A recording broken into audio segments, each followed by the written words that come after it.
इस बैठक ली है, क्या कहना चाहिए, किस प्रकार की इसमें जो एजेंडे थे? देखिए, ये 7 महीने के बाद मीटिंग हुई है और 7 महीने के बाद हम पिछले कामों का भी रिव्यू करते हैं और भविष्य में भी क्या रूपरेखा तैयार होगी किस विभाग को, क्योंकि भारत सरकार प्रदेश की सरकार को तकरीबन कुछ एक विभागों में तो 40% से भी ज़्यादा पैसा देता है, कुछ एक में ज़्यादा पैसा देता है। और माननीय प्रधानमंत्री जब से मोदी जी ने ये कुर्सी संभाली है, बजट का बड़ा हिस्सा प्रदेशों को दिया जाता है, चाहे वो हेल्थ हो, एजुकेशन हो, कनेक्टिविटी के नाम से रोड की बात हो, पीआरआई का पैसा हो, चाहे वो गांव के विकास के ऊपर जनसंख्या के आधार पर पैसा जाता है, शहर में भी जनसंख्या के आधार पर पैसा जाता है, उन सब का रिव्यू करना पड़ता है। हाँ, एक चीज़ अलग से आज उभर के आई है, जब एमपी साहब ने ये ऑब्जेक्शन उठा के 7 महीने पहले की जो कार्रवाई है, जो हमने ATR होती है वो अभी तक तैयार नहीं थी, तो अभी डी साहब की ओर हमने कहा है कि क्योंकि उस वक्त भी एक फैसला हुआ था कि जो आज शहर में चर्चाएं चल रही हैं, कई प्रकार के रोज प्रदर्शन होते हैं, तो हमने 7 महीने पहले भी आदेश दिया था कि इस प्रकार की इंक्वायरी आप ऊपर करवाओ,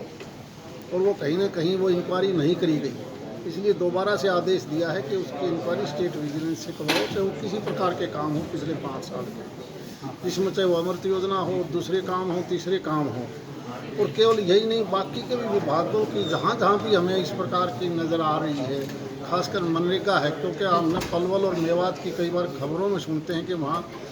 इस प्रकार की अनियमितताएँ हैं, यहाँ पर भी वो ना हो। इसलिए हम कोई टेक्निकल स्टाफ की कमेटी बनाएंगे ताकि हर वर्ग को देख सके इसी प्रकार से, चाहे वो पीआरआई का पैसा है गांव में लगने वाला, क्योंकि वो भारत सरकार जनसंख्या के आधार पर पैसा देती है। आप लोगों ने भी पिछले दिनों देखा होगा, दादरी जिले में बहुत से ऐसे गांव उभर के आए जहां के ग्राम सचिव और दूसरे BDPOs ने मिलकर उस पैसे को हड़प लिया। ऐसी अभी तक हमारे पास भिवानी जिले में शिकायत नहीं आई है, लेकिन भविष्य में ना हो, हम उसके ऊपर भी पूरी निगरानी करेंगे।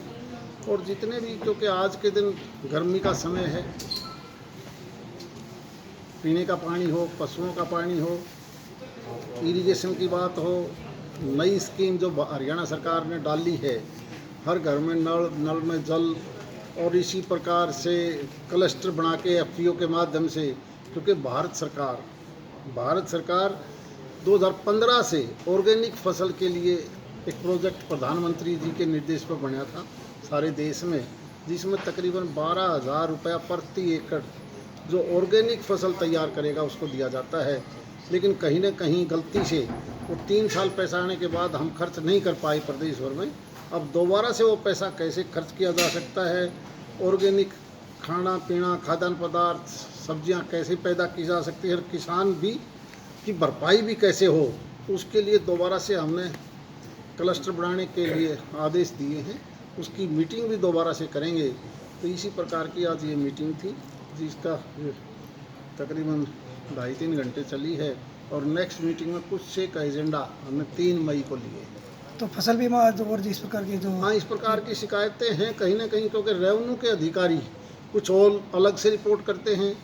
बीमा कंपनी वाले उसको कुछ अलग कर लेते हैं,